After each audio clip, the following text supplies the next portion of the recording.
Hi dears, welcome. I'm Nവർക, your English teacher. അപ്പോൾ എല്ലാവരും പെട്ടെന്ന് തന്നെ ലൈവിൽ ജോയിൻ ചെയ്യാനായിട്ട് നോക്കുക കേട്ടോ. ജോയിൻ ചെയ്ത ആരെങ്കിലും ഉണ്ടെങ്കിൽ എല്ലാവരും വേറെ ഹായ് അയച്ചേ നോക്കട്ടെ ആരൊക്കെ ജോയിൻ ചെയ്തിട്ടുണ്ട് എന്ന്. എല്ലാവരും പെട്ടെന്ന് ജോയിൻ ചെയ്യാനായിട്ട് നോക്കണേ.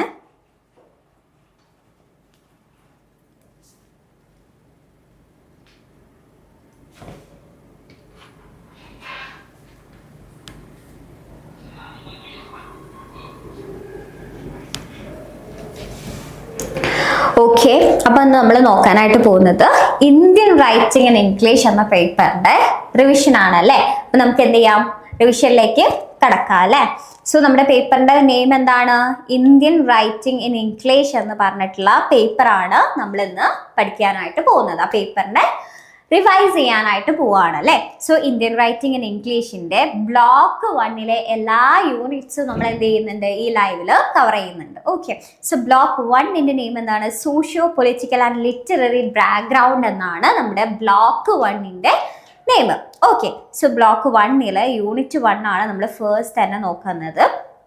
യൂണിറ്റ് 1 ഏതാണ്? ഈ ഹിസ്റ്ററിക്കൽ ഓവർവ്യൂ എന്നാണ് നമ്മുടെ യൂണിറ്റ് 1 നെയിം അല്ലേ. സോ നമ്മൾ യൂണിറ്റ് 1 ഹിസ്റ്ററിക്കൽ ഓവർവ്യൂ ആണ് നോക്കാനായിട്ട് പോകുന്നത്. സോ നമുക്ക് നോക്കാം. ഫസ്റ്റ് തന്നെ ഒരു ഇൻട്രൊഡക്ഷൻ ആണ് നമുക്ക് കാണാനായിട്ട് പറ്റുന്നത്. നമുക്ക് നോക്കാം അല്ലേ ഇൻട്രൊഡക്ഷൻ പാർട്ടിൽ എന്താണ് പറയുന്നതെന്ന്. Indian writing in English developed during British rule in India. English was introduced by the British mainly for administration and education. Later Indians started using English to express their own ideas, culture, history and struggles. അപ്പം എന്താണ് ഇവിടെ പറഞ്ഞിരിക്കുന്നത്? Indian writing in English അല്ലേ, അത് develop ചെയ്തത് ഏത് സമയത്തായിരുന്നു? ഇന്ത്യയിൽ ബ്രിട്ടീഷുകാർ ഭരിച്ചുകൊണ്ടിരിക്കുന്ന അല്ലെ, ബ്രിട്ടീഷുകാർ റൂൾ ചെയ്തിരിക്കുന്ന ടൈമിലായിരുന്നു Indian writing in English develop ചെയ്തിട്ടുണ്ടായിരുന്ന ടൈം പീരീഡ് എന്ന് പറയുന്നത്. English was introduced by the British mainly for administration and education. അപ്പൊ ഇംഗ്ലീഷ് എന്ന് പറഞ്ഞിട്ട് ലാംഗ്വേജ് ആരുടെ ലാംഗ്വേജ് ആണ്? ഓഫ്കോഴ്സ് നമ്മുടെ ബ്രിട്ടീഷേഴ്സിന്റെ ലാംഗ്വേജ് ആണ് അല്ലെ. അപ്പം English was introduced by the ബ്രിട്ടീഷുകാരായിരുന്നു ഇംഗ്ലീഷ് എന്ന ലാംഗ്വേജ് ഫസ്റ്റ് ആയിട്ട് ഇൻട്രൊഡ്യൂസ് ചെയ്യുന്നത് അല്ലെ. മെയിൻലി ഫോർ എന്തിനു വേണ്ടിയിട്ടായിരുന്നു അത് അവർ ഇൻട്രൊഡ്യൂസ് ചെയ്തത്? Mainly for administration and education അല്ലെ, അഡ്മിനിസ്ട്രേഷനും വിദ്യാഭ്യാസത്തിനും വേണ്ടിയിട്ടായിരുന്നു അവർ ഇംഗ്ലീഷ് എന്ന ലാംഗ്വേജ് അല്ലെ, ഇംഗ്ലീഷ് എന്ത് ചെയ്തത്, ഇൻട്രൊഡ്യൂസ് ചെയ്തിട്ടുണ്ടായിരുന്നത്. ലേറ്റർ പിന്നീട് എന്ത് സംഭവിച്ചു? Indians started using English to express their own ideas, culture, history and struggles. പിന്നീട് എന്താ സംഭവിക്കുന്നത്? ബ്രിട്ടീഷുകാർ വന്നിട്ട് ഇംഗ്ലീഷ് ഇൻട്രൊഡ്യൂസ് ചെയ്തു. പിന്നെ ഇന്ത്യക്കാരെന്ത് ചെയ്തു? അത് യൂസ് ചെയ്യാനായിട്ട് തുടങ്ങിയില്ലേ. ഇന്ത്യൻസ് എന്ത് ചെയ്തു? സ്റ്റാർട്ടഡ് യൂസിങ് ഇംഗ്ലീഷ് അല്ലെ, ഇംഗ്ലീഷ് യൂസ് ചെയ്യാനായിട്ട് സ്റ്റാർട്ട് ചെയ്തു. എന്തിനാണ് അവർ ഇന്ത്യക്കാർ ഇംഗ്ലീഷ് എന്ന് പറഞ്ഞിട്ടുള്ള ലാംഗ്വേജ് യൂസ് ചെയ്തത്? To express their own ideas അല്ലെ, അവരുടെ ഐഡിയാസ് ഒക്കെ എക്സ്പ്രസ് ചെയ്യാൻ വേണ്ടിയിട്ട്, പിന്നെ അവരുടെ കൾച്ചർ എക്സ്പ്രസ് ചെയ്യാൻ, ഹിസ്റ്ററി, സ്ട്രഗിൾസ് ഇതൊക്കെ എക്സ്പ്രസ് ചെയ്യാൻ വേണ്ടിയിട്ട് അവർ എന്ത് ചെയ്തു? ഇംഗ്ലീഷ് എന്ന് പറഞ്ഞിട്ടുള്ള ലാംഗ്വേജ് അവർ യൂസ് ചെയ്തു. ഇനി അറൈവൽ ഓഫ് ബ്രിട്ടീഷുകാരുടെ അറൈവൽ ആണ് നമ്മൾ നോക്കുന്നത്. So Europeans like the Portuguese, Dutch, French and British came to India for trade. The British East India Company slowly gained political power. After the Battle of Plassey, British control increased from 1858 to 1947. India was ruled directly by the British Crown. അപ്പോൾ എന്താണ് ഇവിടെ പറയുന്നത്?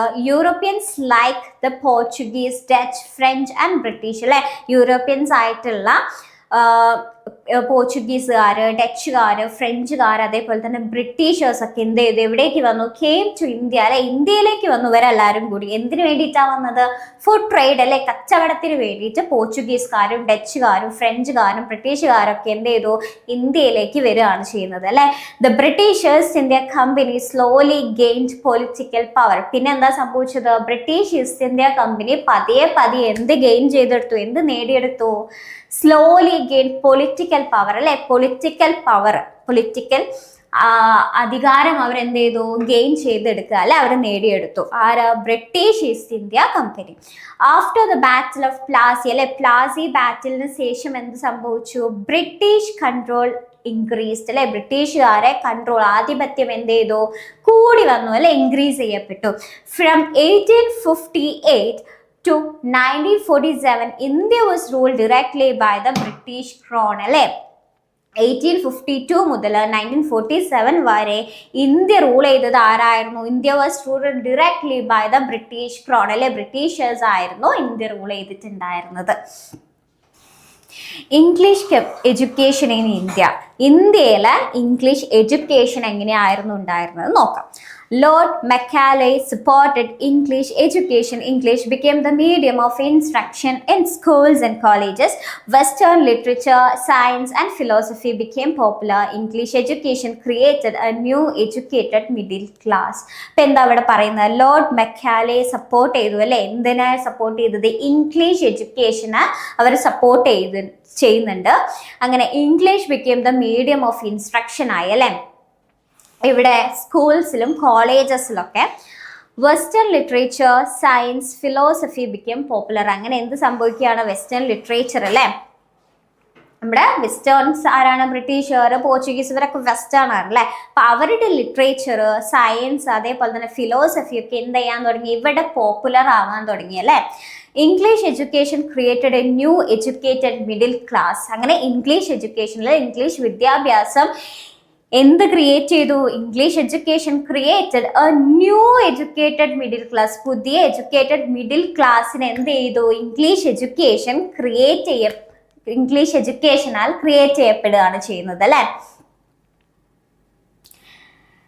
Then Indian renaissance നമുക്ക് നോക്കാം.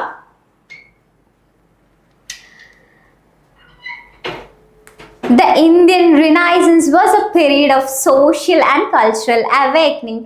Main features: spread of modern education, growth of scientific thinking, social reform movements, rise of nationalism. ഇപ്പം എന്താണ് Indian റിനൈസൻസിൽ നമുക്ക് നോക്കുന്നത്? ഇന്ത്യൻ റിനൈസൻസ് എന്ന് പറയുന്നത് was a period of social and cultural അവേക്കനിങ്ങിന്റെ ഒരു പീരീഡ് ആയിരുന്നു. എന്തൊരു കാലഘട്ടമായിരുന്നു? ഇന്ത്യൻ റിനൈസൻസ് എന്ന് പറയുന്നത് അല്ലെ? ഇന്ത്യൻ റിനൈസൻസിന്റെ മെയിൻ ഫീച്ചേഴ്സ് ആയിട്ട് വരുന്നത് എന്താണ്? സ്പ്രെഡ് ഓഫ് മോഡേൺ എഡ്യൂക്കേഷൻ അല്ലെ? മോഡേൺ എഡ്യൂക്കേഷൻ എന്തായി? സ്പ്രെഡായി. പിന്നെ ഗ്രോത്ത് ഓഫ് സയന്റിഫിക് തിങ്കിങ് അല്ലെ? സയന്റിഫിക് തിങ്കിങ്ങിന്റെ വളർച്ച ഉണ്ടാവുന്നുണ്ട്. അതേപോലെ തന്നെ സോഷ്യൽ റിഫോം മൂവ്മെന്റ്സ് ഉണ്ടാവുന്നുണ്ട്. Rise of nationalism. ഇതൊക്കെ എന്താണ്? ഇന്ത്യൻ റിനൈസൻസിന്റെ ഫീച്ചേഴ്സ് ആണ്. ഓക്കെ, ഇനി നമുക്ക് എന്ത് ചെയ്യാം? ഇമ്പോർട്ടൻറ്റ് റിഫോമേഴ്സിനെ നോക്കാം.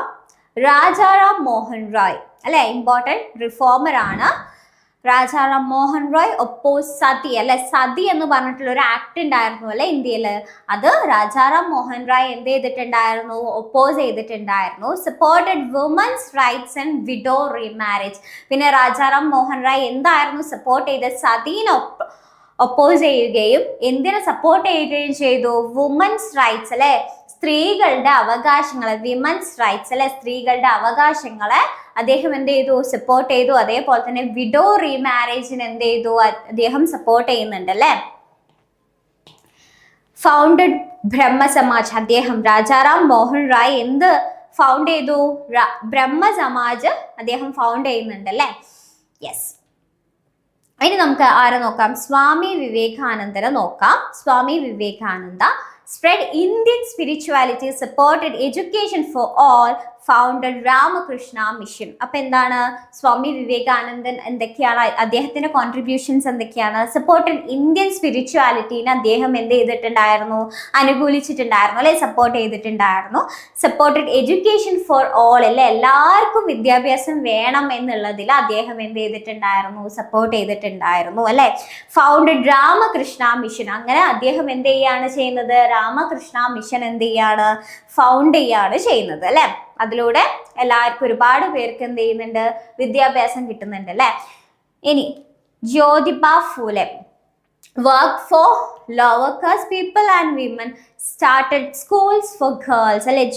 ജ്യോതിബ ഫൂലെ എന്താണ് ചെയ്തത്? Work for lower caste peoples അല്ലെ? സാമൂഹികമായി വളരെ പിന്നോക്കം നിൽക്കുന്ന, ലോവർ കാസ്റ്റ് ആയിട്ട് നിൽക്കുന്ന ആളുകളെ എന്ത് ചെയ്യാണ് ചെയ്യുന്നത്? Work for lower caste people, ആ ആളുകൾക്ക് വേണ്ടിയിട്ട്, വളരെ താഴ്ന്ന നിലയിൽ ഇരിക്കുന്ന ആളുകൾക്ക് വേണ്ടിയിട്ട് അവരെന്ത് ചെയ്യാണ് ചെയ്യുന്നത്, വർക്ക് ചെയ്യാണ് ചെയ്യുന്നത്. ആൻഡ് വിമൺ അല്ലെ, അതുപോലെ തന്നെ സ്ത്രീകൾക്ക് വേണ്ടിയിട്ടും അവരെന്ത് ചെയ്യുന്നത്, വർക്ക് ചെയ്യാണ് ചെയ്യുന്നത് അല്ലെ. അപ്പൊ ഇവരെയൊക്കെ സപ്പോർട്ട് ചെയ്യാണ് ആര് ചെയ്യുന്നത്, നമ്മുടെ ജ്യോതിബ ഫുലെ ചെയ്യുന്നത്. സ്റ്റാർട്ടഡ് സ്കൂൾസ് ഫോർ ഗേൾസ് അല്ലെ, ഗേൾസ് പെൺകുട്ടികൾക്ക് വേണ്ടിയിട്ട് അവരെന്ത് ചെയ്യുന്നുണ്ട്, സ്കൂൾസ് ഒക്കെ തുടങ്ങുന്നുണ്ട്. ഓക്കെ, ഇനി doctor BR. Ambedkar fought against caste discrimination, worked for Dalit rights, chairman of the drafting committee of the Indian Constitution. അപ്പോൾ ബി.ആർ. അംബേദ്കറിന്റെ കോൺട്രിബ്യൂഷൻസ് എന്തൊക്കെയാണ്? ഫോർട്ട് അഗെയിൻസ്റ്റ് കാസ്റ്റ് ഡിസ്ക്രിമിനേഷൻ എതിരായിട്ട് അദ്ദേഹം ഫൈറ്റ് ചെയ്തിട്ടുണ്ടായിരുന്നു അല്ലെ. വർക്ക് ഫോർ ദളിത് റൈറ്റ്സ് അല്ലെ, ദളിതരുടെ അവകാശങ്ങൾക്ക് വേണ്ടിയിട്ട് അദ്ദേഹം എന്ത് ചെയ്തിട്ടുണ്ടായിരുന്നു, പ്രവർത്തിച്ചിട്ടുണ്ടായിരുന്നു. Chairman of the drafting committee of the Indian constitution, Indian കോൺസ്റ്റിറ്റ്യൂഷന്റെ ഡ്രാഫ്റ്റിംഗ് കമ്മിറ്റിയുടെ ചെയർമാൻ ആയിരുന്നു ആര്, ഡോക്ടർ ബി.ആർ. അംബേദ്കർ. ഇനി നാഷണലിസം ആൻഡ് ലിറ്ററേച്ചർ നമുക്ക് നോക്കാം. അതിലെന്താ പറയുന്നത്, nationalism grew during British rule, writers used literature to inspire freedom movements, Gandhian ideas influenced many writers. അപ്പോൾ നാഷണലിസം ഗ്രൂ ഡ്യൂറിങ് ബ്രിട്ടീഷ് റൂൾ അല്ലെ, ബ്രിട്ടീഷിന്റെ ഭരണസമയത്ത്, ബ്രിട്ടീഷുകാരുടെ റൂൾ ചെയ്യുന്ന സമയത്ത്, അവരുടെ ഭരണസമയത്ത് എന്താണ്, നാഷണലിസം എന്ത് ചെയ്യുന്നിട്ടുണ്ടായിരുന്നു, വളർന്നിട്ടുണ്ടായിരുന്നു അല്ലെ. Writers use literature to inspire freedom movements, writers അങ്ങനെ എഴുത്തുകാരൊക്കെ എന്ത് യൂസ് ചെയ്യാൻ തുടങ്ങി, യൂസ് ലിറ്ററേച്ചർ യൂസ് ചെയ്യാൻ തുടങ്ങി അല്ലെ, to inspire freedom movements. Then Gandhian ideas influence many writers, Gandhian ideas ഒരുപാട് റൈറ്റേഴ്സിനെ ഇൻഫ്ലുവൻസ് ചെയ്യപ്പെട്ടു. ഓക്കെ, ഇനി നമുക്ക് ഇമ്പോർട്ടൻറ്റ് തിയറീസ് ഏതൊക്കെയാന്ന് നോക്കാം. കുറച്ച് ഇമ്പോർട്ടൻറ്റ് തിയറീസ് ഉണ്ട് അല്ലെ, കുറച്ച് തിയറീസ് ഉണ്ട് പ്രധാനപ്പെട്ട, അത് ഏതൊക്കെയാന്ന് നോക്കാം. ഫസ്റ്റ് വൺ ഇസ് കൊളോണിയലിസം അല്ലെ. Colonialism studies the effects of colonial rule on culture, language and identity. ഇപ്പം എന്താണ് കൊളോണിയലിസം എന്ന് പറഞ്ഞാൽ, studies the effects of colonial rule on culture, language and identity. അപ്പം എന്താണ്, സ്റ്റഡി ചെയ്യാണ് അല്ലെ, പഠിക്കുകയാണ് എഫക്ട്സ് ഓഫ് കൊളോണിയൽ റൂളിന്റെ എഫക്ട്സുകൾ അല്ലെ, ഓൺ കൾച്ചറിൽ ഉണ്ടായത്, ലാംഗ്വേജിൽ ഉണ്ടായത്, അതേപോലെ തന്നെ ഐഡന്റിറ്റിയിൽ ഉണ്ടായത്, ഇതൊക്കെ എന്ത് ചെയ്യാണ്, സ്റ്റഡി ചെയ്യാണ് ചെയ്യുന്നത്. ഇനി ഫെമിനിസം, ഫെമിനിസം എന്ന് പറഞ്ഞാൽ എന്താ, focus on women's right and gender equality. Feminism എപ്പോഴും ഫോക്കസ് ചെയ്യുക എവിടെയാണ്, വിമൻസ് റൈറ്റ് അല്ലെ, സ്ത്രീകളെ അവകാശങ്ങളുടെ മേലെയാണ് അവരുടെ ഫോക്കസ് എപ്പോഴും ഉണ്ടാവുക, ആൻഡ് ജെൻഡർ ഇക്വാലിറ്റിയിലുമാണ്. ഓക്കെ, ഇനി നമുക്ക് സബാൾട്ടൺ സ്റ്റഡീസ് എന്താന്ന് നോക്കാം. Subaltern studies studies the lives and voice of oppressed groups like Dalits and poor people. അപ്പം എന്താണ് സബാൾട്ടൺ സ്റ്റഡീസ് എന്ന് പറഞ്ഞാൽ എന്താണ്, അടിച്ചമർത്തപ്പെട്ട സമൂഹത്തിനെ കുറിച്ചിട്ട് അല്ലെ സ്റ്റഡി ചെയ്യാം. The studies the leaves and voice of അവരുടെ ലൈഫുകൾ, അവരുടെ ഒപ്രസ്ഡ് ആയ അടിച്ചമർത്തപ്പെട്ട ആളുകളുടെ ലൈഫുകൾ, അവരുടെ വോയിസുകൾ, ലൈക്ക് ഇപ്പൊ ദളിറ്റ്സ് ആൻഡ് പുവർ പീപ്പിൾ, ദളിതര്, അതേപോലെ തന്നെ പാവപ്പെട്ട പുവർ ആയിട്ടുള്ള ആളുകൾ, ഇവരുടെ ജീവിതവും അവരുടെ വോയിസുകൾ അല്ലെ, അവർക്ക് പറയാനുള്ളത്, ഇതൊക്കെ ഈ ഒപ്രസ്ഡ് ഗ്രൂപ്പ്സിന്റെ അടിച്ചമർത്തപ്പെട്ട സമൂഹത്തിന്റെ കാര്യങ്ങൾ പഠിക്കുകയാണ് ദളിത് സ്റ്റഡീസ്, സബാൾട്ടൺ സ്റ്റഡീസ് എന്ന് പറഞ്ഞാൽ. Okay, studies the lifes of voice of oppressed groups like Dalits and poor people അല്ലെ, ദളിത് പീപ്പിളിന്റെ അതേപോലെ തന്നെ പുവർ പീപ്പിളിന്റെയും ലൈഫ് അല്ലെ, ഈ ദളിതും അതേപോലെ തന്നെ പുവർ പീപ്പിൾ എന്ന് പറയുന്നത് എന്താണ്, അടിച്ചമർത്തപ്പെട്ട സമൂഹമാണ് അല്ലെ, ഒപ്രസ്ഡ് ആയിട്ടുള്ള ഗ്രൂപ്പ്സ് ആണ് ഇവരെ. ഇവരെ കുറിച്ചിട്ടാണ് എന്ത് ചെയ്യുന്നത്, സബാൾട്ടൺ സ്റ്റഡീസിൽ സ്റ്റഡി ചെയ്യുന്നത്, പഠിക്കുന്നത്. ഇനി globalisation, globalisation connected India with the world through culture, trade, media and English language. അപ്പം എന്താണ് ഗ്ലോബലൈസേഷൻ എന്ന് പറഞ്ഞാൽ, ഗ്ലോബലൈസേഷൻ കണക്റ്റഡ് ഇന്ത്യനെ കണക്ട് ചെയ്യാണ് അല്ലെ, എന്തുമായിട്ട്, with the world through culture, trade, media and English language ഒക്കെ ആയിട്ട്. ഓക്കെ, അതാണ് ഗ്ലോബലൈസേഷൻ എന്ന് പറഞ്ഞാൽ. സോ നമ്മൾ ഇമ്പോർട്ടൻറ്റ് തിയറീസ് ആയിരുന്നു നോക്കുന്നുണ്ടായിരുന്നത്. പോസ്റ്റ് കൊളോണിയലിസം നോക്കി, ഫെമിനിസം നോക്കി, സബാൾട്ടൺ സ്റ്റഡീസ് നോക്കി, ആൻഡ് ഗ്ലോബലൈസേഷൻ നോക്കി. ഇനി നമുക്ക് എന്ത് ചെയ്യാം, പോപ്പുലർ കൾച്ചർ നോക്കാം. Popular culture Popular literature is written mainly for entertainment and common readers. അപ്പോൾ പോപ്പുലർ ലിറ്ററേച്ചർ എന്ന് പറഞ്ഞിട്ടുള്ള ലിറ്ററേച്ചർ എഴുതിയത് എന്തിനു വേണ്ടിയിട്ടാണ് മെയിൻ ആയിട്ട് എഴുതിയത്? ഫോർ എന്റർടൈൻമെന്റ് അല്ലെ, എന്റർടൈൻമെന്റിന് വേണ്ടിയിട്ടും കോമൺ റീഡേഴ്സിനൊക്കെ വേണ്ടിയിട്ടായിരുന്നു പോപ്പുലർ ലിറ്ററേച്ചർ എന്ത് ചെയ്തത് എഴുതിയിട്ടുണ്ടായിരുന്നത്. അപ്പോൾ പോപ്പുലർ ലിറ്ററേച്ചറിൽ ഓതേഴ്സിനെ നമുക്ക് നോക്കാം. R.K. നാരായൺ, മുൽക്രാജ് ആനന്ദ്, കൗശ്വന്ത് സിംഗ്, അരവിന്ദ് അഡിഗ ഇവരൊക്കെയാണ് പോപ്പുലർ ലിറ്ററേച്ചറിലെ റൈറ്റേഴ്സ് എന്ന് പറയുന്നത്. ഓക്കെ, ഇനി നമുക്ക് എന്ത് ചെയ്യാം? യൂണിറ്റ് 2 പഠിക്കാം. ബ്ലോക്ക് 1 യൂണിറ്റ് 2 നോക്കാം അല്ലെ. യൂണിറ്റ് 2 എന്താണ്? പോയിട്രി ആണ് അല്ലെ. സോ നമുക്ക് പോയിട്രി യൂണിറ്റ് 2 നോക്കാം. Development of Indian English poetry. Indian English പോയട്രീൻ്റെ ഡെവലപ്മെന്റ് എങ്ങനെയാണെന്ന് നോക്കാം. Indian English poetry developed in 3 stages അല്ലെ. 3 സ്റ്റേജുകളിലൂടെ, 3 ഘട്ടങ്ങളിലൂടെയാണ് ഇന്ത്യൻ ഇംഗ്ലീഷ് പോയട്രി എന്ത് ചെയ്തത്? ഡെവലപ്പ് ചെയ്യപ്പെട്ടത് അല്ലെ. അപ്പൊ ഏതൊക്കെയാണ് ആ 3 സ്റ്റേജസ് എന്ന് പറയുന്നത്? ഇമിറ്റേഷൻ ഫേസ് ആണ് ഫസ്റ്റ് വൺ അല്ലെ. Then the other one is assimilation phase and the third one is individualization phase. So നമുക്ക് എന്ത് ചെയ്യാം? ആദ്യം തന്നെ ഇമിറ്റേഷൻ ഫേസ് പഠിക്കാം. Indian poets copied English romantic poets like Wordsworth, Shelley and Keats. Poetry mainly followed Western style. Important poets Henry Derozio, Kasi Prasad Gose, Michael Madhusudan Dutt, Thoreau Dutt. അപ്പം എന്താണ് imitation ഫേസിൽ പറഞ്ഞിരിക്കുന്നത്? Indian poets എന്ത് ചെയ്തു? Indian poets copied English romantic poets അല്ലെ. Indian poets English romantic പോയിറ്റ്സുകളെ എന്ത് ചെയ്തു? Copy ചെയ്തു അല്ലെ. ലൈക്ക് ഇംഗ്ലീഷ് റൊമാൻറ്റിക് പോയിറ്റ്സ് ആരൊക്കെയാണ്? ലൈക്ക് വേർഡ്സ്വർത്ത്, ഷെല്ലി, കീറ്റ്സ് ഇവരൊക്കെ എന്താണ്? ഇംഗ്ലീഷ് റൊമാൻറ്റിക് പോയിറ്റ്സ് ആണ് അല്ലെ. അപ്പൊ ഇവരൊക്കെ എന്ത് ചെയ്തു? ഇന്ത്യൻ പോയിറ്റ്സ് എന്ത് ചെയ്യാൻ തുടങ്ങി? കോപ്പി ചെയ്യാൻ തുടങ്ങി. അതായത് അവരുടെ വർക്ക്സുകളും കാര്യങ്ങളും അവരുടെ സ്റ്റൈൽസും അതൊക്കെ ഇവരെന്ത് ചെയ്യാൻ തുടങ്ങി? ഇന്ത്യൻ പോയിറ്റ്സ് കോപ്പി ചെയ്യാൻ തുടങ്ങി. Poetry mainly followed western style അല്ലെ. പോയട്രി ഒക്കെ മെയിൻ ആയിട്ട് വെസ്റ്റേൺ സ്റ്റൈലാണ് ഫോളോ ചെയ്തത്. ഇനി ഇമ്പോർട്ടൻറ്റ് പോയിറ്റ്സ് ആരൊക്കെയായിരുന്നു? ഹെൻറി ഡെറോസിയോ, പിന്നെ ഖാസി പ്രസാദ് ഗോസെ, മൈക്കൽ മധുസൂദൻ ദത്ത്, തോറു ദത്ത് ഇവരൊക്കെയാണ് ഇമ്പോർട്ടൻറ്റ് പോയിറ്റ്സ്. ഓക്കെ, ഇമിറ്റേഷൻ ഫേസിൽ അതാണ്. ഇമിറ്റേഷൻ എന്ന് പറഞ്ഞിട്ടുള്ള വേർഡ് തന്നെ ഉണ്ട്, കോപ്പി ചെയ്യുകയാണെന്നുള്ള ആ ഒരു ഇത് അല്ലേ. ഇനി അസിമിലേഷൻ ഫേസ് ആണ് നമ്മൾ സെക്കൻഡ് നോക്കുന്നത്. അതിലെന്താ? Indian poets mixed Indian culture and nationalism with English poetry. Themes include spirituality, patriotism, beauty and Indian traditions. Important poets Rabindranath Tagore, Sarojini Naidu, Sri Aurobindo, Harindranath Chattopadhyay. അപ്പം assimilation ഫേസിൽ എന്താ പറയുന്നത്? Indian poets എന്ത് ചെയ്തു? Mix Indian culture and nationalism with English poetry. English poetry ആയിട്ട് Indian poets Indian കൾച്ചറിനും അതേപോലെ തന്നെ നാഷണലിസത്തിനും എന്ത് ചെയ്തു? മിക്സ് ചെയ്യാണ് ചെയ്തത്. അപ്പം തീംസ് ഇൻക്ലൂഡ്, അതിലെ തീംസ് എന്ന് പറയുന്നത് എന്തൊക്കെയായിരിക്കും? ആ ഒരു പോയട്രീൻ്റെ spirituality, patriotism, beauty, Indian tradition ഇതൊക്കെ ആയിരിക്കും ആ ഒരു പെർട്ടിക്കുലർ പോയട്രീൻ്റെ തീംസ് ആയിട്ട് വരുന്ന. ഓക്കെ, അപ്പൊ ഇന്ത്യൻ പോയിറ്റ്സ് എന്ത് ചെയ്തു? മിക്സ് ചെയ്തു അല്ലെ. ഇന്ത്യൻ കൾച്ചറൽ നാഷണലിസത്തിനെയും എന്തായിട്ട് മിക്സ് ചെയ്യാണ്? വിത്ത് ഇംഗ്ലീഷ് പോയട്രി ആയിട്ട് മിക്സ് ചെയ്യാണ് ചെയ്തത്. ഇനി ഇമ്പോർട്ടൻറ്റ് പോയിറ്റ്സ് ഒക്കെ ആരാണ്?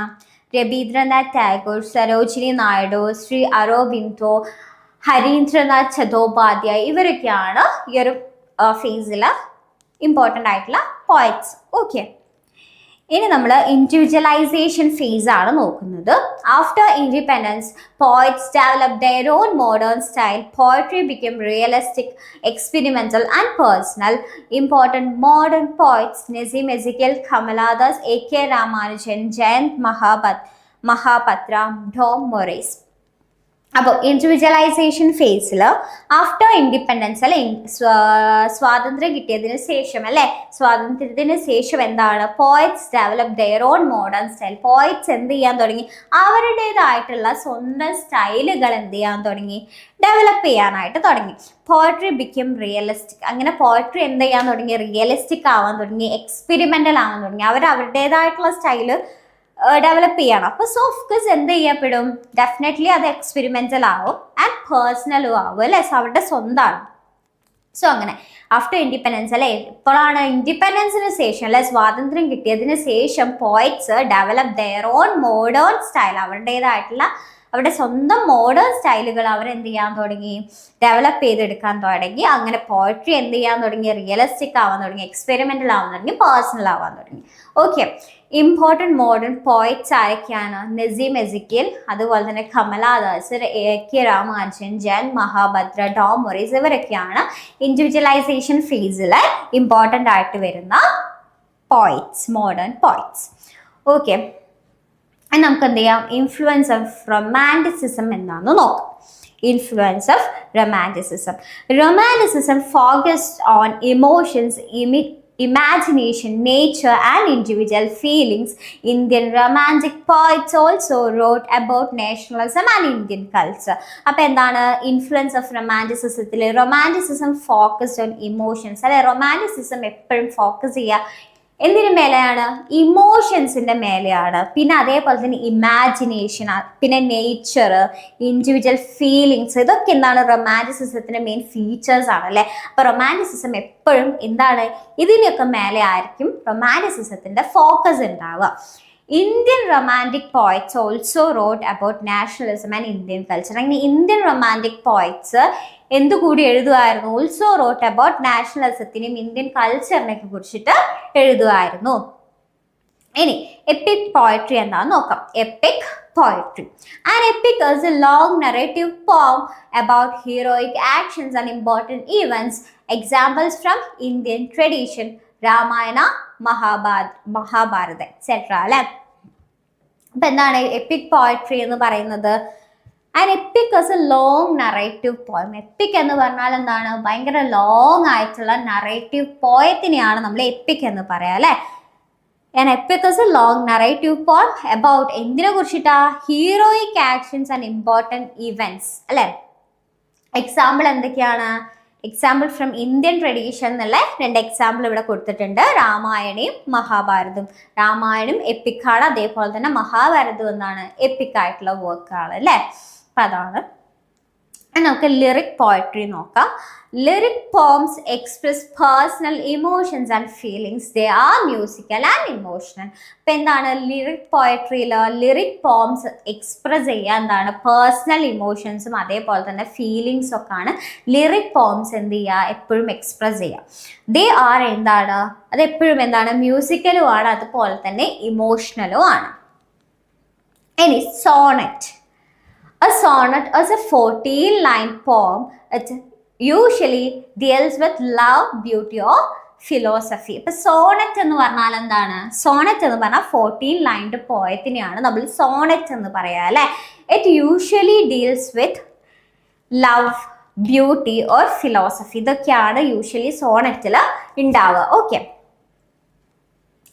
അപ്പോൾ നമ്മൾ യൂണിറ്റ് 2 കഴിയാണ്. ഇനി നമുക്ക് എന്ത് ചെയ്യാം, നമ്മൾ യൂണിറ്റ് 3ലേക്ക് നമ്മൾ എത്തിയിരിക്കുകയാണ്. സോ നമുക്ക് എന്ത് ചെയ്യാം, നമ്മുടെ യൂണിറ്റ് 3ൻ്റെ നെയിം എന്താണ്, ഡ്രാമ എന്നാണ് അല്ലേ. അപ്പം നമുക്ക് യൂണിറ്റ് 3 ഡ്രാമ എന്ത് ചെയ്യാം, നമുക്ക് പഠിക്കാം.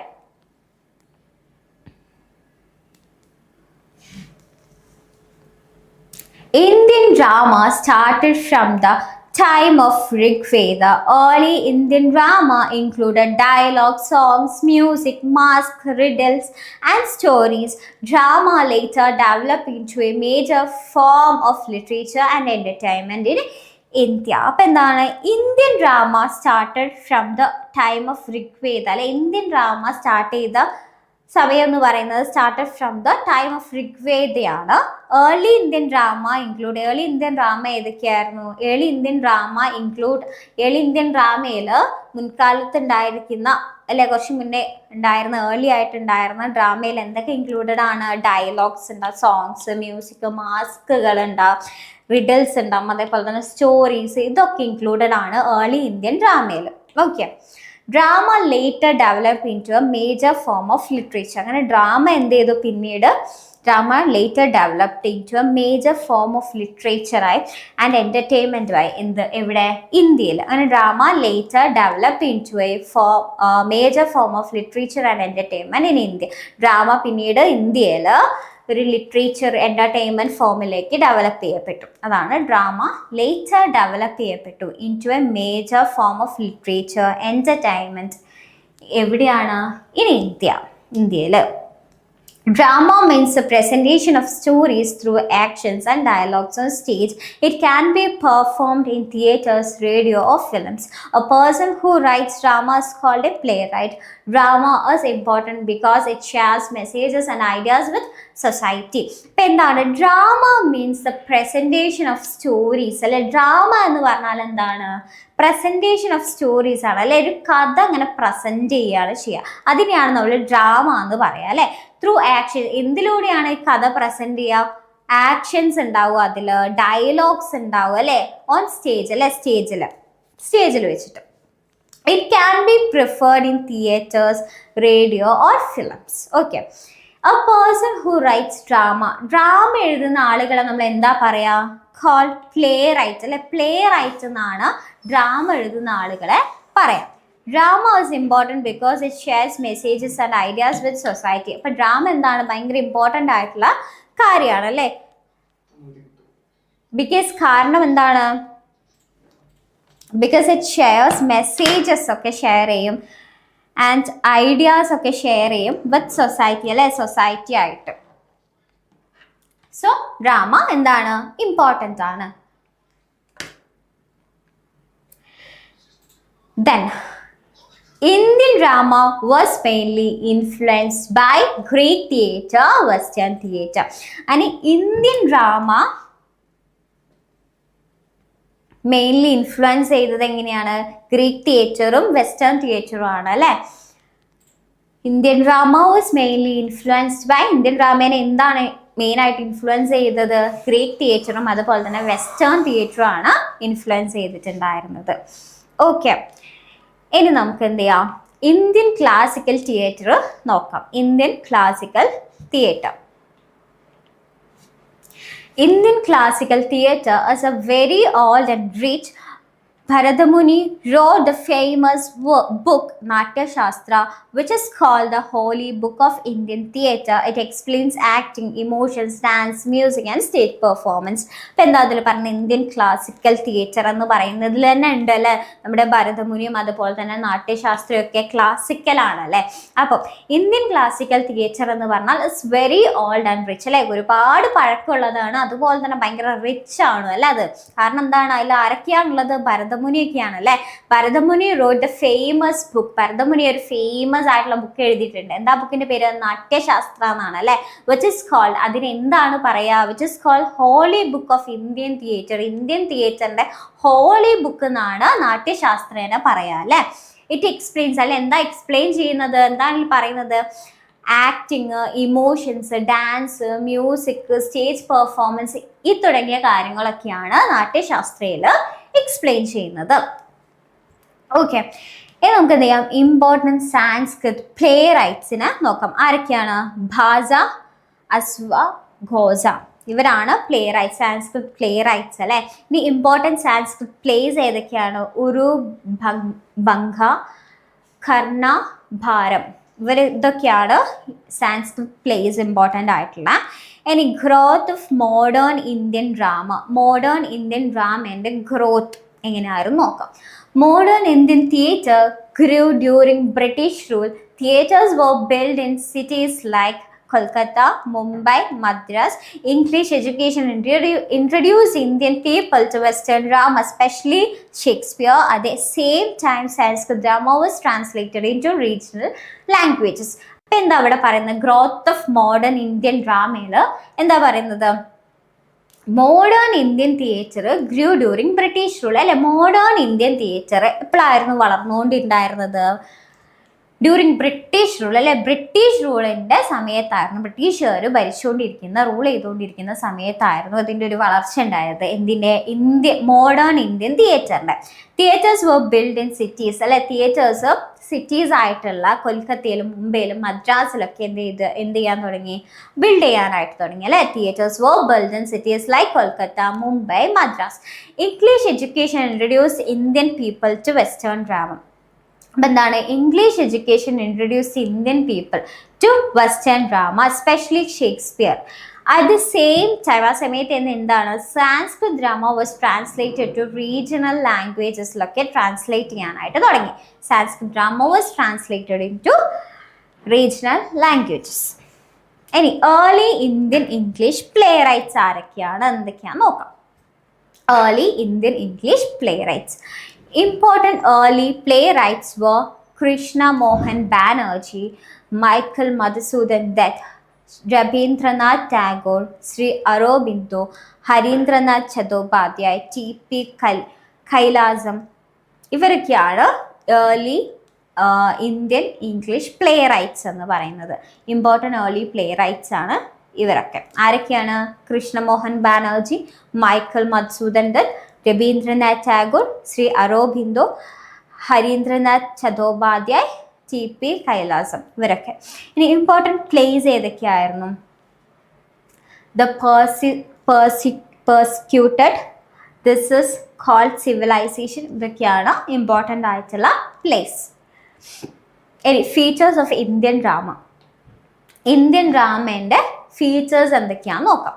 Combined Indian and Western styles, use music, dance and folk traditions, focus on social issues included Indian culture, myths and history, used Indian English and local expressions. അപ്പോൾ എന്താണ് പറയുന്നത് ഇവിടെ? Combined Indian and western styles അല്ലേ, features. Indian ഡ്രാമേൻ്റെ features ആണ് നമ്മൾ നോക്കുന്നത്. അതിലെന്താണ്? Combined Indian and western styles. ഇന്ത്യനും അതേപോലെ തന്നെ വെസ്റ്റേൺ സ്റ്റൈൽസ് എന്ത് ചെയ്യപ്പെട്ടു? കമ്പൈൻ ചെയ്തിട്ടാണ് വരുന്നത് ഇന്ത്യൻ ഡ്രാമയിൽ. Use music, dance and folk traditions ഒക്കെ യൂസ് ചെയ്യുന്നുണ്ട്. അതേപോലെ ഫോക്കസ് ഓൺ സോഷ്യൽ ഇഷ്യൂസ്, സാമൂഹ്യപരമായിട്ടുള്ള പ്രശ്നങ്ങളിലൊക്കെയാണ് ഇതിൻ്റെ ഫോക്കസ് ഉള്ളത്. ഇന്ത്യൻ ഡ്രാമേൻ്റെ ഫോക്കസ് ഉള്ളത്. ഇൻക്ലൂഡിങ് ഇന്ത്യൻ കൾച്ചർ, മിത്സ്, അതേപോലെ തന്നെ ഹിസ്റ്ററി. ഇതൊക്കെ എവിടെ ഉണ്ടാവും? ഇന്ത്യൻ ഡ്രാമയിൽ ഉണ്ടാവും. യൂസ് ഇന്ത്യൻ ഇംഗ്ലീഷ് ആണ് യൂസ് ചെയ്യാൻ. ലോക്കൽ എക്സ്പ്രഷൻസ് ഒക്കെ യൂസ് ചെയ്യും. എവിടെ? ഇന്ത്യൻ ഡ്രാമയിൽ. ഇപ്പം നമ്മൾ നോക്കിയത് ഇന്ത്യൻ ഡ്രാമേൻ്റെ ഫീച്ചേഴ്സ് ആണ് കേട്ടോ. നമുക്ക് ഡിഫറെൻറ്റ് ടൈപ്സ് ഓഫ് ഡ്രാമ നോക്കാം. പല ഡ്രാമകൾ പല തരത്തിലുണ്ട് അല്ലേ. അത് ഏതൊക്കെയാണ് നമുക്ക് നോക്കാം. സോഷ്യൽ ഡ്രാമയാണ് നമ്മൾ ഫസ്റ്റ് തന്നെ നോക്കാനായിട്ട് പോകുന്നത്.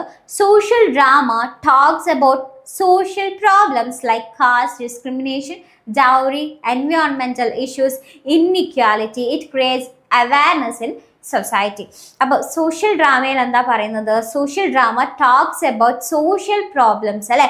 സോഷ്യൽ ഡ്രാമയിൽ സാമൂഹിക ഡ്രാമയിൽ സാമൂഹികപരമായിട്ടുള്ള പ്രോബ്ലംസ് ആണ് അതിൽ സംസാരിക്കുക അല്ലെ, അതിൽ പറയാം. Social drama talks about social problems like എന്തൊക്കെയാണ് സോഷ്യൽ പ്രോബ്ലംസ്? കാസ്റ്റ് ഡിസ്ക്രിമിനേഷൻ, അതേപോലെ തന്നെ ഡൗറി അല്ലേ, പിന്നെ എൻവയോൺമെന്റൽ ഇഷ്യൂസ്, ഇന്നിക്വാലിറ്റി. ഇതൊക്കെയാണ് നമ്മുടെ സോഷ്യൽ ഡ്രാമയിൽ ടോക്ക് ചെയ്യുക അല്ലെ, അതിൽ പറയാം. ഇറ്റ് ക്രിയേറ്റ്സ് അവയർനെസ് ഇൻ സൊസൈറ്റിയിൽ സമൂഹത്തിൽ അത് എന്ത് ക്രിയേറ്റ് ചെയ്യും? അവയർനെസ് അല്ലേ, അത് ക്രിയേറ്റ് ചെയ്യുന്നുണ്ട്. ഇനി ഹിസ്റ്ററിക്കൽ ഡ്രാമ നമുക്ക് നോക്കാം. ഹിസ്റ്ററിക്കൽ ഡ്രാമയിൽ എന്താണ്? Historical drama is based on history, kings, wars and important events. Girish Karnad and Vijay Tendulkar are famous for such works. അപ്പോൾ എന്തൊക്കെയാണ് ഹിസ്റ്ററിക്കൽ ഡ്രാമയിൽ പറയുന്നത്? ഹിസ്റ്ററിക്കൽ ഡ്രാമ എന്തിനെ ബേസ് ചെയ്തിട്ടാണുള്ളത്? Historical drama is based on history അല്ലെ, ഹിസ്റ്ററിനെയും അതേപോലെ തന്നെ കിങ്സ്, രാജാക്കന്മാരെ, യുദ്ധങ്ങൾ അല്ലെ, വാറുകൾ, ഇമ്പോർട്ടൻറ്റ് ഇവൻറ്റ്സ്, ഇതിനൊക്കെ ബേസ് ചെയ്തിട്ടാണ് ഹിസ്റ്ററിക്കൽ ഡ്രാമ ഉണ്ടാവുക. ആ ഹിസ്റ്ററി എന്നുള്ള പേര് തന്നെ ഉണ്ട് അല്ലെ, കാരണം എന്താണ്? ചരിത്രമാണ് അതിലുണ്ടാവുക അല്ലെ. അപ്പോൾ ബേസ്ഡ് ഓൺ ഹിസ്റ്ററിനെ ബേസ് ചെയ്തിട്ടുള്ള കാര്യങ്ങളാണ് ഉണ്ടാവുക ഹിസ്റ്ററിക്കൽ ഡ്രാമയിൽ. Historical drama is based on history. ഇപ്പം ലൈക്ക് എന്താ കിങ്സ്, വാർ, ഇമ്പോർട്ടൻറ്റ് ഇവൻറ്റ്സ് അങ്ങനത്തെ ഉള്ളത്. ഗിരീഷ് കർണാട് ആൻഡ് വിജയ് തെണ്ടുൽക്കർ. ഗിരീഷ് കർണാട്ടും അതേപോലെ തന്നെ വിജയ് തെണ്ടുൽക്കറുമാണ് are famous for such works. ഇങ്ങനത്തെ വർക്ക്സിനൊക്കെ ഫേമസ് ആയിട്ടുള്ള പ്ലേ റൈറ്റ്സ് ആണ് ഗിരീഷ് കർണാടും അതേപോലെ തന്നെ വിജയ് തെണ്ടുൽക്കറും. ഇനി അമച്വർ തിയേറ്റർ നമുക്ക് നോക്കാം. Amateur theatres performed by non professional actors for social and cultural purpose. Then amateur theater is performed by non professional actors ആണ്, പ്രൊഫഷണൽ അല്ലാത്ത ആക്ടേഴ്സ് ആണ് പെർഫോം ചെയ്യുക ഫോർ സോഷ്യൽ ആൻഡ് കൾച്ചറൽ പർപ്പസിന് വേണ്ടിയിട്ട്. ഇനി നമുക്ക് എന്ത് ചെയ്യാം, നമ്മുടെ യൂണിറ്റ് 4 പ്രോസ് ആൻഡ് ഫിക്ഷൻ നോക്കാം. ഓക്കെ, നമ്മുടെ ലാസ്റ്റ് യൂണിറ്റ് ആണ് അല്ലേ പ്രോസ് ആൻഡ് ഫിക്ഷൻ. നമുക്ക് നോക്കാം.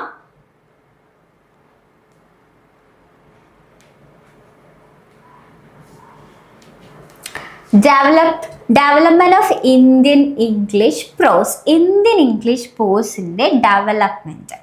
Prose is a form of writing or speech without poetic meter. It follows a natural flow of language. The first Indian prose writer in English was SNGOU Mahomet. His book The Travels of Deen Muhammad was written as letters and described Mughal decline and British rule in India. അപ്പോൾ എന്താണ് development of Indian English പ്രോസിൻ്റെ development എന്ന് പറയുമ്പോൾ എന്താണ് അതിൽ പറയുന്നത്? Prose is a form of writing. Prose എന്ന് പറഞ്ഞാൽ ഒരു എഴുതുന്ന ഒരു രീതിയാണ്, അല്ലെങ്കിൽ എന്താണ് സ്പീച്ചാണ് അല്ലേ, വിത്തൗട്ട് സ്പെസിഫിക് മീറ്റർ ഒന്നും ഇല്ലാത്ത ഒരു സ്പീച്ചാണ്. It follows a natural flow of language അല്ലേ. അതെന്ത് ഫോളോ ചെയ്യും? Follows a natural flow of language ആയിരിക്കും അത് ഫോളോ ചെയ്യുക. The first Indian prose writer in English was, അപ്പോൾ ഫസ്റ്റ് ഇന്ത്യൻ പ്രോസ് റൈറ്റർ ആരാണ് ഇംഗ്ലീഷിലെ? വാസ് SNGOU Mahomet ആണ്. ഹിസ് ബുക്ക് എന്ന് പറയുന്നത് എന്താണ്? The travels of Dean Mahomet ആണ്. വാസ് റിട്ടൺ ആസ് ലെറ്റേഴ്സ് അല്ലെ, ഇത് ലെറ്റേഴ്സ് കത്തുകളായിട്ടാണ് എഴുതപ്പെട്ടത്. ആൻഡ് ഡിസ്ക്രൈബ് മുഗൾ ഡിക്ലൈനും, എന്താണ് ഡിസ്ക്രൈബ് ചെയ്തത്? And described Mughal decline and British rule in India. ഇതൊക്കെയാണ് അതിൽ ഡിസ്ക്രൈബ് ചെയ്തത്. കാവല്ലി Venkata Bhorya wrote account of the Jains, one of the earliest English essays by an Indian. Rajaram Mohan Roy is called the father of Indian Renaissance and the first major writer of Indian English prose. His essay, A Defense of Hinduism, supported monotheism and social reform. Roy wrote against sati, polygamy and injustice to women. He also supported freedom of the press and educational reforms. അപ്പോൾ എന്താണ് ഇതിൽ പറയുന്നത്? കാവല്ലി Venkata ഭോര്യ wrote account of the Jains എഴുതി. One of the earliest English essay ആണ് by an Indian. Okay, അപ്പം കാവല്ലി വെങ്കട ഭോര്യ എന്താണ് എന്തെഴുതി? Account of ജെയിൻസ് എഴുതി. അതെന്താണ്? One of the earliest English essay ആണ് ഒരു ഇന്ത്യൻ എഴുതിയ. Okay, Rajaram Mohan Roy is called the father of Indian renaissance. Rajaram Mohan Roy ആരാണ്? അവരെന്താ വിളിക്കുക? ഫാദർ ഓഫ് ഇന്ത്യൻ റിനൈസൻസ് എന്നാണ് നമ്മുടെ രാജാറാം മോഹൻ റോയിനെ പറയാം അല്ലേ. And the first major writer of Indian English prose. Indian English പ്രോസിലെ ഫസ്റ്റ് മേജർ റൈറ്ററും കൂടിയാണ് നമ്മുടെ Rajaram Mohan Roy. Rajaram Mohan Roy is called the father of Indian Renaissance and the first major writer of Indian English prose. His essay A Defense of Hinduism എന്ന് പറയുന്ന അവരുടെ essay, Rajaram Mohan റോയിൻ്റെ essay ആയിട്ടുള്ള defence of ഹിന്ദുത്വസം എന്ത് സപ്പോർട്ട് ചെയ്തു? Monotheism and social reform support ചെയ്യുന്നുണ്ട്. ഇനി റോയ് റോട്ട് എഗെയിൻസ്റ്റ് സതി. റോയ് എന്താ? സതിക്ക് എതിരായിട്ട് എഴുതുന്നുണ്ട്. Polygamy and injustice to woman, ഇതിനൊക്കെ എതിരായിട്ട് റോയ് എഴുതുന്നുണ്ട്.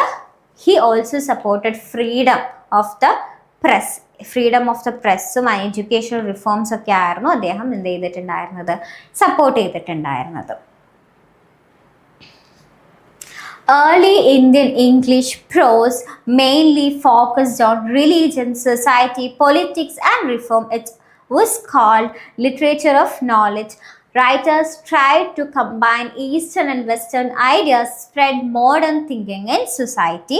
Important prose writers included Dadabhai Naoroji, Bal Gangadhar Tilak, and Bipin Chandra Pal, who wrote on nationalism and Indian poverty. പിന്നെ എന്താ ഇവിടെ പറഞ്ഞിരിക്കുന്നത്, ഏർലി ഇന്ത്യൻ ഇംഗ്ലീഷ് പ്രോസ് അല്ലെ മെയിൻലി ഫോക്കസ് ചെയ്തത് on religion, society, politics, reform ഇതിലൊക്കെയാണ്. It was called literature of knowledge എന്നായിരുന്നു അതിനെ പറയാം. പിന്നെ നെക്സ്റ്റ് പോയിന്റ് നോക്കുകയാണെങ്കിൽ writers try to combine eastern and western ideas അല്ലെ. റൈറ്റേഴ്സ് എഴുത്തുകാർ എന്ത് കമ്പൈൻ ചെയ്യാനായിട്ട് ട്രൈ ചെയ്തു, ഈസ്റ്റേണും വെസ്റ്റേൺ ഐഡിയാസിനെ കമ്പൈൻ ചെയ്യാനായിട്ട് അവർ ശ്രമിക്കുകയാണ് ചെയ്യുന്നത്. And spread modern thinking in society. എന്നിട്ട് എന്താ ചെയ്തു, അതിലൂടെ മോഡേൺ തിങ്കിങ് സ്പ്രെഡ് ചെയ്തു അല്ലെ. And spread modern thinking in society. സമൂഹത്തിൽ മോഡേൺ തിങ്കിങ് എന്ത് ചെയ്തു, അവർ സ്പ്രെഡ് ചെയ്യുകയാണ് ചെയ്യുന്നത്. Important prose writers include Dadabhai Naoroji അല്ലെ. ഇമ്പോർട്ടൻറ്റ് പ്രോസ് റൈറ്റേഴ്സ് ആരൊക്കെയായിരുന്നു, ഇൻക്ലൂഡ് ദാദാഭായ് നവറോജി, ബാൽ ഗംഗാധർ തിലക് ആൻഡ് ബിപിൻ ചന്ദ്രപാൽ. ഇവരൊക്കെ എന്താണ്, ഇമ്പോർട്ടൻറ്റ് പ്രോസ് റൈറ്റേഴ്സ് ആണ് അല്ലേ. ഇവരൊക്കെ who wrote on nationalism and Indian poetry. ഇവരൊക്കെ നാഷണലിസത്തിനും ഇന്ത്യൻ പോയട്രീനെയും കുറിച്ചിട്ടായിരുന്നു എഴുതിയിട്ടുണ്ടായിരുന്നത്. ആരൊക്കെ, ദാദാഭായ് നവറോജിയും ബാൽ Gangadhar തിലകും Bipin ചന്ദ്രപാലും. Okay, who wrote on nationalism and Indian poetry. Clear? Next, the famous trio of later prose writers were Rabindranath Tagore, Swami Vivekananda and Sri Aurobindo. Sri Aurobindo started the weekly Karya Yogin and wrote famous works like the Life Divine and essays on the Gita. In the 18th century, many writers were influenced by nationalism and Gandhian ideas. അപ്പോൾ എന്താ അതിൽ പറയുന്നത്, the famous trio of later prose writers were famous trio അല്ലെ, മൂന്നാളുകൾ ആരാണ്, famous trio of later prose writers were Rabindranath Tagore, Swami Vivekananda, Sri Aurobindo. ഇവരാണ് അല്ലെ trio. ഇനി Sri Aurobindo started the weekly Karya Yogin and wrote famous works അല്ലെ. Sri Aurobindo start ചെയ്തു weekly കാര്യ യോഗിൻ start ചെയ്തു and wrote famous works ആയിട്ടുള്ള the life divine and essays on the Gita. ഇതൊക്കെ അവരെന്ത് ചെയ്തു, എഴുതി. എന്തൊക്കെ, ദ ഡിവൈൻ, ദ ലൈഫ് ഡിവൈനും അതേപോലെ തന്നെ എസ്സേസ് ഓൺ ഗീത അല്ലെ, ഗീതയിലെ എസ്സേസ് ഒക്കെ എഴുതി. പിന്നെ in the 20th century, many writers were influenced by nationalism and Gandhian ideas. അപ്പോൾ in the 20th centuryയിൽ എന്താ സംഭവിച്ചത്, ഒരുപാട് റൈറ്റേഴ്സ് എന്ത് ചെയ്തു, were influenced by നാഷണലിസത്തിലും ഗാന്ധിയൻ ഐഡിയാസിലൊക്കെ ഒരുപാട് റൈറ്റേഴ്സ് ഇൻഫ്ലുവൻസ് ചെയ്യപ്പെട്ടു. Then writers like Rajendra Prasad, K.M. Munshi and J.B. Kripalini wrote about Gandhi and Indian freedom. Critics of Gandhism included Subhash Chandra Bose, B.R. Ambedkar and M.N. Roy. Indian English prose helped spread modernity, reform, nationalism and social awareness in India. അപ്പോൾ എന്താണ്, writers like Rajendra Prasad, അതേപോലെ തന്നെ K.M. Munshi and J.B.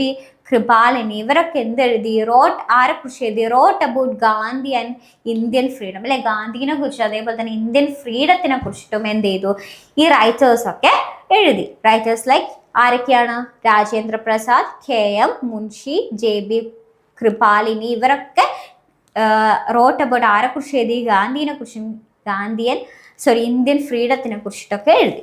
Critics of Gandhism include Subhash Chandra Bose, B.R. Ambedkar and M.N. Roy. Critics of ഗാന്ധിസത്തിന്റെ critics ആരൊക്കെയായിരുന്നു, include Subhash Chandra Bose, B.R. Ambedkar and M.N. Roy, ഇവരൊക്കെ ആയിരുന്നു. Indian English prose help spread modernity അല്ലെ. Indian English prose എന്തിനെ സഹായിച്ചു, എന്ത് സ്പ്രെഡ് ചെയ്യാനായിട്ട്, ഹെൽപ്പ് സ്പ്രെഡ് മോഡേണിറ്റി സ്പ്രെഡ് ചെയ്യാനായിട്ട് അല്ലെ. Indian English prose help spread എന്ത്, മോഡേണിറ്റി, അതേപോലെ തന്നെ reform, nationalism and social awareness India, ഇതൊക്കെ സ്പ്രെഡ് ചെയ്യാനായിട്ട് ഇന്ത്യൻ ഇംഗ്ലീഷ് പ്രോസ് എന്ത് ചെയ്തു, ഹെൽപ്പ് ചെയ്തു. Indian English fiction. ഇനി നമുക്ക് ഇന്ത്യൻ ഇംഗ്ലീഷ് ഫിക്ഷൻ നോക്കാം. Fiction imaginative writing about people, place, and events. It includes novels and short stories. Unlike fiction, non-fiction gives factual and historical information. English education introduced European novels to India and influenced Indian writers. അപ്പോൾ എന്താണ് Indian English ഫിക്ഷനിൽ പറയുന്നത്? Fiction is imaginative അല്ലെ. Fiction എന്ന് പറഞ്ഞാൽ എപ്പോഴും എന്താ സത്യമായിട്ടുള്ള കാര്യമാണോ? അല്ലേ. ഫിക്ഷൻ എന്ന് പറഞ്ഞാൽ നമ്മൾ ഉണ്ടാക്കുന്ന കാര്യമാണ്, ഇമാജിനേഷൻ ആണ് അല്ലെ. ഫിക്ഷൻ എന്ന് പറഞ്ഞാൽ എന്താണ്? Fiction is imaginative writing. Fiction എന്ന് പറഞ്ഞാൽ ഇമാജിനേറ്റീവ് റൈറ്റിംഗ് ആണ്. ആരെ കുറിച്ചിട്ട്? അബൌട്ട് പീപ്പിൾസിനെ കുറിച്ചിട്ട്, ഓരോ സ്ഥലങ്ങളെ കുറിച്ചിട്ട്, ഒരു ഇവന്റ്സിനെ ഒക്കെ കുറിച്ചിട്ട് അല്ലെ. ഇറ്റ് ഇൻക്ലൂഡ്സ്, അതിൽ എന്തൊക്കെ ഇൻക്ലൂഡഡ് ആണ്? നോവൽസ് ഉണ്ടാവും, ഷോർട്ട് സ്റ്റോറീസ് ഒക്കെ ഉണ്ടാവും അല്ലെ. Unlike fiction, non-fiction gives factual and historical information. Non-fiction എന്താ ചെയ്യും? factual and historical information തരും. English education introduce European novels to India. അങ്ങനെ ഇംഗ്ലീഷ് എഡ്യൂക്കേഷൻ എന്ത് ഇൻട്രൊഡ്യൂസ് ചെയ്യുകയാണ് ചെയ്യുന്നത്? European novels to India. European novels ഇന്ത്യക്ക് ഇൻട്രൊഡ്യൂസ് ചെയ്ത് കൊടുക്കുകയാണ് ചെയ്യുന്നത്. ആൻഡ് ഇൻഫ്ലുവൻസ് ഇന്ത്യൻ റൈറ്റേഴ്സ് അല്ലെ. ഇന്ത്യൻ റൈറ്റേഴ്സിനെ ഇൻഫ്ലുവൻസും ചെയ്യുന്നുണ്ട്. ഇനി പ്രീ ഇൻഡിപെൻഡൻസ് ഫിക്ഷൻ എന്താ നോക്കാം. Rajmohan's wife by Bankim Chandra Chatterjee is considered the first Indian English novel. Early novels focused on Indian social and family. Important early novels include Sakuna, Tillai, Govindan, and Murugan the Killer. അപ്പോൾ എന്താ pre independence ഫിക്ഷനിൽ Rajmohan's wife by Bankim Chandra Chatterjee is consider first Indian English novel അല്ലേ. ഇപ്പം രാജ്മോഹൻസ് wife എന്നുള്ളത് എന്താണ്? നോവലാണ് അല്ലേ. ആരെഴുതിയതാണ്? ബാക്കിം ചന്ദ്ര ചാറ്റർജി എഴുതിയ നോവലാണ് രാജ്മോഹൻസ് വൈഫ് എന്നുള്ളത്. അതെന്തായിട്ടാണ് കൺസിഡർ ചെയ്യുന്നത്? Is consider the first Indian English novel ആയിട്ടാണ് അതിനെ കൺസിഡർ ചെയ്യുന്നത്, രാജ്മോഹൻസ് വൈഫിന്. Okay. Early novel focused on Indian social and family life അല്ലെ. ഏർലി നോവലിലേക്ക് ആദ്യമേ ഉണ്ടായ തുടക്കത്തിലെ ഇനീഷ്യൽ സ്റ്റേജിലേ ഉണ്ടായ നോവൽസ് ഒക്കെ ഫോക്കസ് ചെയ്തത് എന്താണ്? Focus on Indian social and family ലൈഫിനെയാണ് ഫോക്കസ് ചെയ്തിട്ടുണ്ടായിരുന്നത് അല്ലെ, ഏർലി നോവൽസ് ഒക്കെ. ഇമ്പോർട്ടൻറ്റ് ഏർലി നോവൽസ് ഇൻക്ലൂഡ് ഏതൊക്കെയാണ്? Important early novels first initial സ്റ്റേജിലുണ്ടായ നോവൽസ് എന്തൊക്കെയാണ്? Saguna, Thillai Govindan and Murugan the killer. ഇതൊക്കെയാണ് ഏർലി നോവൽസ് അല്ലേ. ഇമ്പോർട്ടൻ്റ് ആയിട്ടുള്ള ഏർലി നോവൽസ് ആണ് ഇതൊക്കെ. ഇനി the big 3 of Indian English fiction എന്താ നോക്കാം. The big 3 of Indian English fiction എന്താണ്? Mulk Raj Anand, R.K. Narayan and Raja Rao are called the big 3. എന്താണ് ആ ബിഗ് 3 എന്ന് പറഞ്ഞാൽ? മുൽക്ക് രാജ് ആനന്ദ്, R.K. നാരായൺ ആൻഡ് രാജാ റാവ് അല്ലെ ആർ കോൾഡ് ദ ബിഗ് 3. ഇവരെയാണ് ആ ബിഗ് 3 എന്ന് പറയാം, വലിയ 3 എന്ന് പറയാം അല്ലെ, ബിഗ് 3 എന്ന് പറയാം. Anand wrote about the problems of poor അല്ലെ. ആനന്ദ് ആരെ കുറിച്ചിട്ട് എഴുതുക? Anand wrote about the problems of poor അല്ലെ, പാവപ്പെട്ട ആളുകളുടെ പ്രശ്നങ്ങളെ കുറിച്ചിട്ടാണ് എഴുതുക. ആൻഡ് വർക്കിംഗ് ക്ലാസ് പീപ്പിളിനെ കുറിച്ചിട്ടും ഇൻ അൺടച്ചബിൾ ആൻഡ് കൂലി അല്ലെ. ഇപ്പോൾ Anand wrote about the problems of poor and working class people in untouchable and coolie. Narayan created the fictional town Malgudi in works like Swami and friends and the guide. അപ്പം എന്താണ്? Narayan created അല്ലെ, R.K. Narayan എന്ത് create ചെയ്തു? Fictional town അല്ലെ, മാൽഗുഡി എന്ന് പറഞ്ഞിട്ടുള്ള fictional town create ചെയ്യുന്നുണ്ട്. In works like ഏതൊക്കെ വർക്ക്സിലാണത്? In works like Swami, friends and the guide അല്ലേ ഇതിൽ. ഇനി ഗൈഡിൽ R.K. നാരായൺ മാൽഗുഡി എന്ന് പറഞ്ഞിട്ടുള്ള ടൗൺ, ഫിക്ഷണൽ ടൗൺ ക്രിയേറ്റ് ചെയ്യുന്നുണ്ട് എന്ന് പറഞ്ഞു. ഇനി Raja Rao mixed Indian spirituality with modern ideas അല്ലെ. രാജാ റാവ് എന്ത് മിക്സ് ചെയ്തു? Indian spirituality with modern ideas in Kanthapura, the serpent and the rope.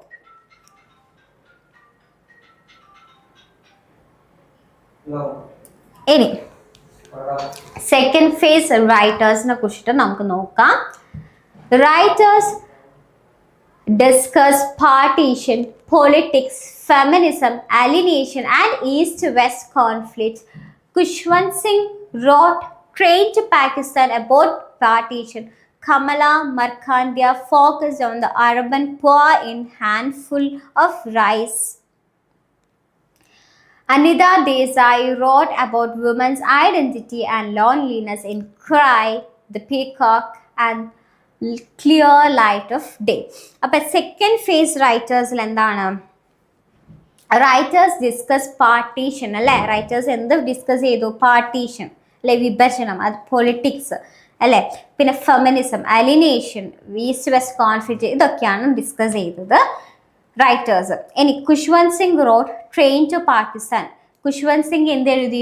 Train to Pakistan എന്ന് പറഞ്ഞിട്ടുള്ള വർക്ക് എഴുതി. അത് എന്തിനെ കുറിച്ചിട്ടാണ്? പാർട്ടീഷനെ കുറിച്ചിട്ടാണ് അല്ലെ, വിഭജനത്തിനെ കുറിച്ചിട്ടാണ് അതിൽ പറയുന്നത്.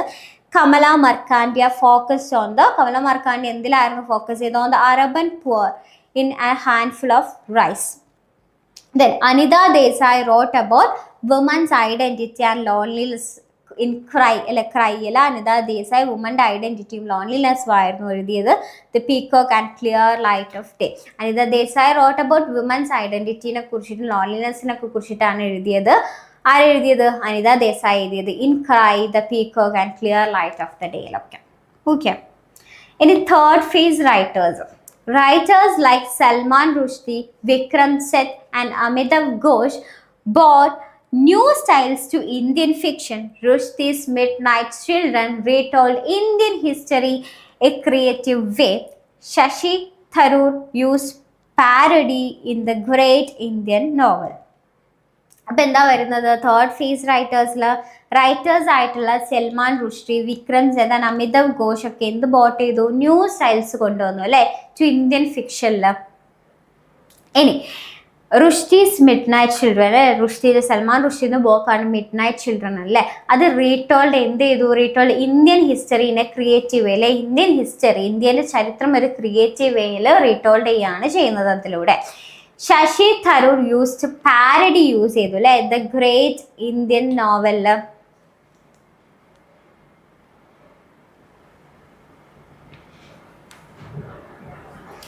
ഇനി ഡയസ്പൊറ ഫിക്ഷൻ എന്താന്ന് നോക്കാം.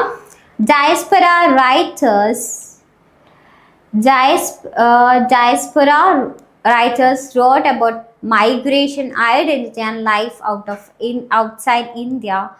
Important writers include Bharati Mukherjee, Rohitan Mistry and Vikram Seth. അപ്പോൾ ഡയസ്പൊറ റൈറ്റേഴ്സ് wrote about മൈഗ്രേഷനെ കുറിച്ചിട്ടും ഐഡൻറ്റിറ്റിനെ കുറിച്ചിട്ടും ലൈഫ് ഔട്ട്സൈഡ് ഇന്ത്യ, ഇന്ത്യക്ക് പുറത്തുള്ള ലൈഫിനെ കുറിച്ചിട്ടൊക്കെയാണ് ഡയസ്പൊറ റൈറ്റേഴ്സ് എഴുതുക അല്ലേ. ഡയസ്പൊറ എന്ന് പറയുമ്പോൾ എപ്പോഴും അങ്ങനെയാണ് അല്ലേ. Important writers included Bharati Mukherjee, Rohinton Mistry and Vikram Seth ഒക്കെയാണ് ഡയസ്പൊറ ഫിക്ഷൻ അല്ലെങ്കിൽ ഡയസ്പൊറിക് റൈറ്റേഴ്സ് എന്ന് പറയുന്നത്. ഇമ്പോർട്ടൻ്റ് ആയിട്ടുള്ള writers include Bharati Mukherjee, Rohinton Mistry and Vikram Seth. Then women writers നമുക്ക് നോക്കാം. Indian women writers describe the pain, struggles and oppression of women in a male-dominated society. They fought against patriarchy and showed women as strong and independent. But Indian women writers describe ചെയ്തു എന്ത്? The pain, ആ വേദന, പിന്നെ അവരുടെ സ്ട്രഗിൾസിൽ അവർ അനുഭവിച്ച കഷ്ടപ്പാടുകൾ and oppression of women അല്ലെ, വിമൻ്റെ അടിച്ചമർത്തപ്പെട്ടത്. Mail dominated society അല്ലെ, പുരുഷാധിപത്യമുള്ള സൊസൈറ്റിയിൽ സ്ത്രീകൾ എപ്പോഴും അടിച്ചമർത്തിയിട്ടായിരുന്നു വെച്ചിട്ടുണ്ടായിരുന്നത്, ട്രീറ്റ് ചെയ്തിട്ടുണ്ടായിരുന്നത്. അപ്പോൾ അതൊക്കെ ഇന്ത്യൻ വുമൺ റൈറ്റേഴ്സ് എന്താണ് അപ്പോൾ അവർ ഡിസ്ക്രൈബ് ചെയ്തത്? അവരുടെ പ്രശ്നങ്ങൾ തന്നെ അല്ലേ, the pain, struggles and oppressed of women in mail dominated society, ഇതൊക്കെയാണ് അവർ ഇന്ത്യൻ വുമൺ റൈറ്റേഴ്സ് ഡിസ്ക്രൈബ് ചെയ്യുന്നത്. They fought against patriarchy and showed women as strong and independent. അപ്പം അവർ എന്തിനെതിരായിട്ട് അവർ ഫൈറ്റ് ചെയ്തു? പാട്രിയാർക്കി അല്ലെ, മെയിൽ ഡോമിനേഷൻ, പുരുഷാധിപത്യത്തിനെതിരായിട്ട് അവർ ഫൈറ്റ് ചെയ്തു. And showed women as strong and independent. എന്നിട്ട് കാണിച്ചു കൊടുക്കുകയാണ് അല്ലേ ചെയ്യുന്നത് women. Showed women as strong and independent. സ്ത്രീകൾ എന്ന് പറഞ്ഞാൽ ഭയങ്കര സ്ട്രോങ് ആണ്, അവർ ഇൻഡിപെൻഡൻ്റ് ആണെന്ന് കാണിച്ചു കൊടുക്കുകയാണ് ചെയ്യുന്നത്. ഇനി കണ്ടംപററി ഫിക്ഷൻ എന്താന്ന് നോക്കാം. Contemporary fiction. Modern Indian English fiction gain world wide recognition and many international awards. Foreign publishers helped Indian writers reach global readers. അപ്പം കണ്ടംപററി ഫിക്ഷൻ എന്താണ്? മോഡേൺ ഇന്ത്യൻ ഇംഗ്ലീഷ് ഫിക്ഷൻ എന്ത് ഗെയിൻ ചെയ്തു? World wide recognition gain ചെയ്തു അല്ലെ. Modern Indian English fiction gained world wide recognition നേടിയെടുത്തു അല്ലെ. എന്ത്? Modern English fiction എന്ത് ചെയ്തു? ഗെയിൻ ചെയ്തു വേൾഡ് വൈഡ് റെക്കഗ്നീഷൻ അല്ലെ. ലോകമെമ്പാടും അവരെ അറിയും അല്ലെ. ആ ഒരു റെക്കഗ്നീഷൻ അവരെന്ത് ചെയ്തു? ഗെയിൻ ചെയ്തെടുത്തു. ആൻഡ് മെനി ഇന്റർനാഷണൽ അവാർഡ്സ് ഒക്കെ കിട്ടി. Foreign publishers helped Indian writers അല്ലെ. ഫോറിൻ പബ്ലിഷേഴ്സ് ഒക്കെ എന്താ? ഇന്ത്യയിലുള്ള ഇന്ത്യൻ റൈറ്റേഴ്സിനെ ഹെൽപ്പ് ചെയ്തു അല്ലെ. റീച്ച് ഗ്ലോബൽ റീഡേഴ്സിനെ റീച്ച് ചെയ്യാനായിട്ട് അല്ലെ. Foreign publishers help Indian writers reach global readers. So ഇത്രയാണ് നമ്മുടെ ഈ ബ്ലോക്കിൽ നമുക്ക് പഠിക്കാനായിട്ടുള്ളത്. സോ എല്ലാവർക്കും ക്ലാസ് മനസ്സിലായെന്ന് വിചാരിക്കുകയാണ്. Thank you.